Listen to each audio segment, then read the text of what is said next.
दोस्तों, पैसा कमाना और उसे बचाना एक कला है। अक्सर हमने देखा है पैसों को लेकर लोगों के अंदर गलत अवधारणा रहती है। जब उनके पास पैसा ज़्यादा होता है तो पैसे के प्रति उनका खराब बिहेवियर के कारण वो उसे गंवा देते हैं। जैसे कि अमीर होने का शो ऑफ करना, फालतू में गैर जिम्मेदारी तरीके से पैसे को खर्च करना, और इसका नतीजा ये निकलता है कि एक दिन लोग बैंकरप्ट यानी कंगाल हो जाते हैं। इसका मुख्य रीज़न ये है कि लोग पैसे की वैल्यू को नहीं समझते और अपने पैसे को खो देते हैं। वैसे तो अमीर बनने के अनेक रास्ते हैं, लेकिन अपनी अमीरी को बरकरार रखने के लिए एक ही उपाय है कि हम पैसे की वैल्यू को समझना चाहिए। तो चलिए दोस्तों, आज के इस the psychology of money book के समरी को समझते हैं, जिसे मॉर्गन हाउसल ने लिखा है। मॉर्गन हाउसल एक बेहतरीन लेखक के साथ स्टॉक मार्केट इन्वेस्टर भी हैं। यह बुक हमें केवल साइकोलॉजी ऑफ मनी को नहीं बताता, बल्कि हमें कई और लेसन सिखाती है, जैसे कि पैसे को कैसे जोड़ना सीखें, अमीर बनने के लिए माइंडसेट क्या होनी चाहिए, और बहुत सी चीज़ें।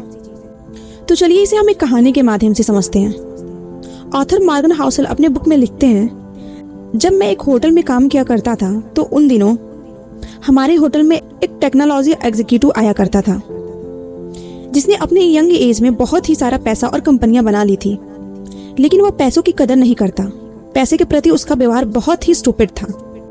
वह हर समय अपने पास नोटों की बंडल लेकर घूमता और शराब के नशे में धुत रहता और अपने अमीर होने का दिखावा करता था।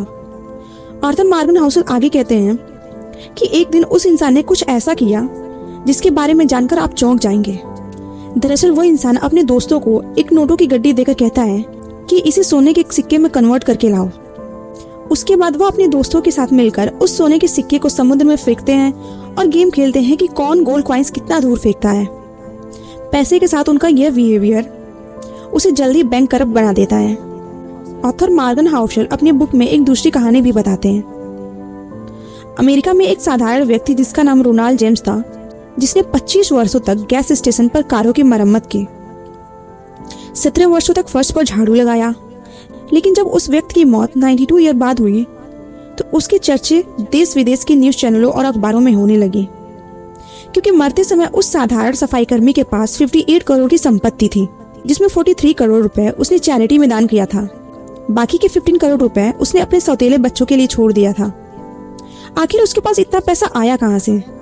इसके बारे में पता किया गया तो पता चला कि वह ब्लू चिप फंड में पैसा लगाया करता था और कंपाउंडिंग की पावर से उसका छोटा सा इन्वेस्टमेंट इतना बड़ा नेटवर्थ बन गया।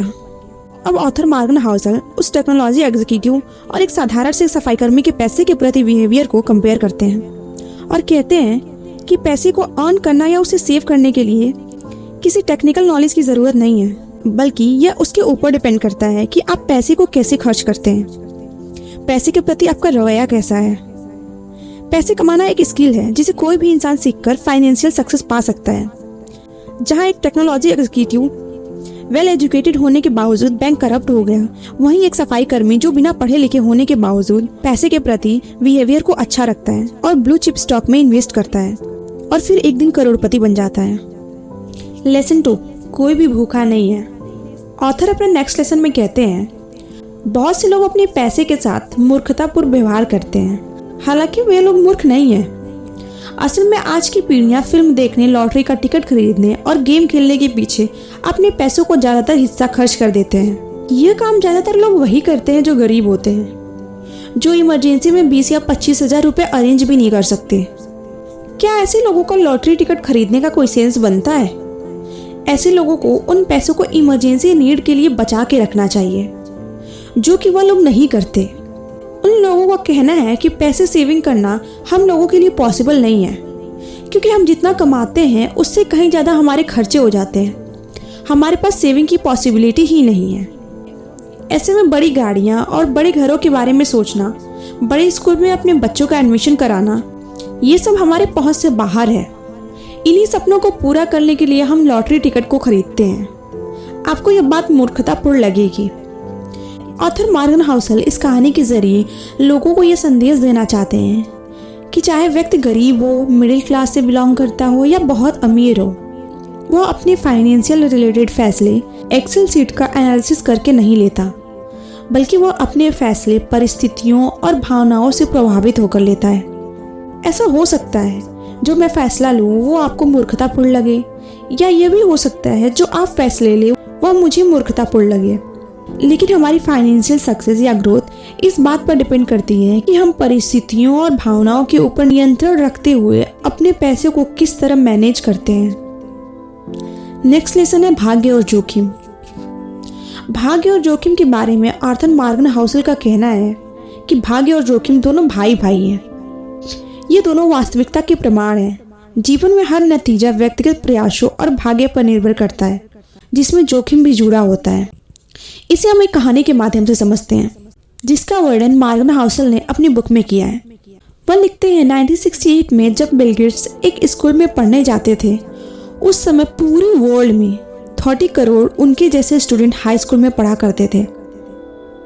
वह जिस लेक साइड स्कूल में पढ़ा करते थे, वह स्कूल फाइनेंशियल बहुत मजबूत थी। उनके पास बच्चों को सिखाने के लिए कंप्यूटर भी था। बिल गेट्स उस दौर के लकी स्टूडेंट थे जिन्हें कंप्यूटर सीखने का मौका मिला। एक बार ऑन रिकॉर्ड बिल गेट्स ने एक इवेंट में यह बात कही थी, अगर लेक साइड स्कूल नहीं होता तो शायद मेरी कंपनी माइक्रोसॉफ्ट भी नहीं होती। इस प्रकार से बिल गेट्स के सक्सेस होने के पीछे बहुत सारे फैक्टर थे, लेकिन उसी में से एक लक था। बिल गेट्स अपने स्कूली दोस्त केंट इवांस के बारे में कहते हैं, अगर केंट ने मेरे साथ ही स्कूल छोड़ दिया होता तो आज वो मेरी कंपनी माइक्रोसॉफ्ट के फाउंडर होते। लेकिन उन्होंने अपनी पढ़ाई जारी रखी और माउंटेन क्लाइंबिंग के दौरान उनकी मौत हो गई। उन्होंने उस जोखिम का सामना किया जो लाखों में से कोई एक व्यक्ति ही करता है, क्योंकि माउंटेन क्लाइंबिंग करने लाखों लोग जाते हैं, लेकिन उसमें से मरता कोई एक ही है। इस प्रकार लेखक मॉर्गन हाउसल भाग्य और जोखिम को समझाते हैं, जिसका मतलब ये हुआ कि बिल गेट्स की सफलता के पीछे उनका भाग्य का हाथ है। हालांकि सफलता मिलने के पीछे भाग्य के अलावा और भी कई फैक्टर्स होते हैं, जैसे कि एफर्ट्स, हार्ड वर्क, डिसीजन, सही मार्गदर्शन। नेक्स्ट लेसन है never enough. Psychology of money के बारे में समझाने के लिए लेखक कोलकाता में जन्मे रजत गुप्ता का उदाहरण देते हैं और बताते हैं कि रजत अनाथ होने के बावजूद 40 साल की उम्र में प्रेस्टीजियस कंसल्टिंग कंपनी मैकिन्जे के सीईओ बने थे। उनके पास 2008 के दौरान कुल $100 मिलियन थे, जिससे वो चाहते तो बैंक में रखकर इंटरेस्ट इनकम के जरिए बिना कुछ किए बैठे ही 2 घंटे में 1 लाख रुपए कमा सकते थे। लेकिन वह इतने पैसे से संतुष्ट नहीं थे। वह करोड़पति से अरबपति बनना चाहते थे। उस वक्त वो गोल्डमैन इन्वेस्टमेंट बैंकिंग कंपनी के डायरेक्टर थे। उनके पास इतना पैसा रहने के बावजूद वह लालच में आ गए और ऐसा काम कर दिया जिससे वर्षों का बनाया रेपुटेशन मिट्टी में मिल गया। वह बोर्ड मीटिंग से मिली सीक्रेट जानकारियों को फाइनेंशियल प्रॉफिट के लिए बेच दिया करते थे। इनसाइडर ट्रेडिंग के गुनाह में उन्हें दोषी करार जेल में डाल दिया गया। रजत गुप्ता के एग्जाम्पल से लेखक समझाना चाहते हैं, ऐसे बहुत लोग हैं जो अपनी फाइनेंशियल गोल को अचीव कर लेने के बाद भी दूसरा फाइनेंशियल गोल अचीव करना चाहते हैं। ऐसे लोग रुकते ही नहीं हैं। एक फाइनेंशियल गोल पूरा होने के बाद दूसरे गोल को पूरा करने के लालच में लग जाते हैं, लेकिन ऐसा ना करके पैसों से ज़्यादा अपने परिवार और सुख शांति को महत्व दें, क्योंकि ज़्यादा पैसे का लालच आपके दिमाग की शांति को भंग कर सकता है। इन सभी के अलावा दूसरे व्यक्ति के फाइनेंशियल ग्रोथ से अपनी ग्रोथ की तुलना कभी ना करें। जैसे कि मेरे दोस्त के पास रेंज रोवर है, ऑडी है, तो मेरे पास भी होनी चाहिए। ऐसी सोच को अपने दिमाग से निकाल देना ही ठीक है। नेक्स्ट लेसन है money compounding. The psychology of money compounding के विषय में लेखक का कहना है कि वॉरेन बफेट जब बच्चे थे तभी से स्टॉक मार्केट में इन्वेस्ट करते थे।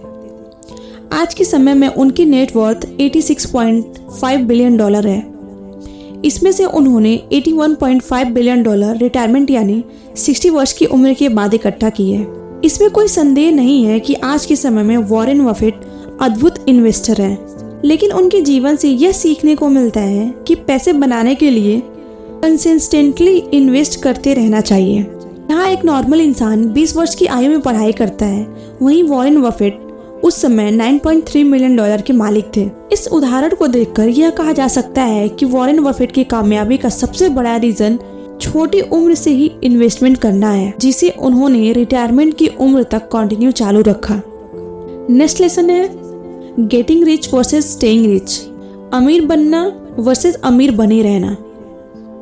आर्थर मॉर्गन हाउसल अमीर बनना या कंटिन्यू अमीर बने रहने के विषय में उनका कहना है कि अमीर बनना बहुत आसान है, लेकिन हमेशा अमीर बने रहना इतना आसान नहीं है, क्योंकि ज़्यादातर लोग बिजनेस स्टार्ट के बाद कुछ दिनों में फेल हो जाते हैं। ऐसे बहुत सारे सेलिब्रिटी हैं जिन्होंने फाइनेंशियल ग्रोथ किया है, लेकिन समय बीतने के बाद ही ब्रोक हो गए हैं। वो अपनी अमीरी बरकरार नहीं रख सके, इसलिए अपनी career, business field, stock market, investing के क्षेत्र में सक्सेस पाने के लिए सबसे ज़्यादा ज़रूरी है कि हम लंबे समय तक सरवाइव कर सकें। इसे आप समझने के लिए वॉरेन बफेट का एग्जाम्पल ले सकते हैं। हम ऐसा इसलिए कह रहे हैं क्योंकि वॉरेन बफेट के साथ ऐसे बहुत सारे इन्वेस्टर थे जिन्होंने स्टॉक मार्केट में इन्वेस्ट किया, लेकिन वॉरेन बफेट की तरह कामयाबी हासिल नहीं कर सके।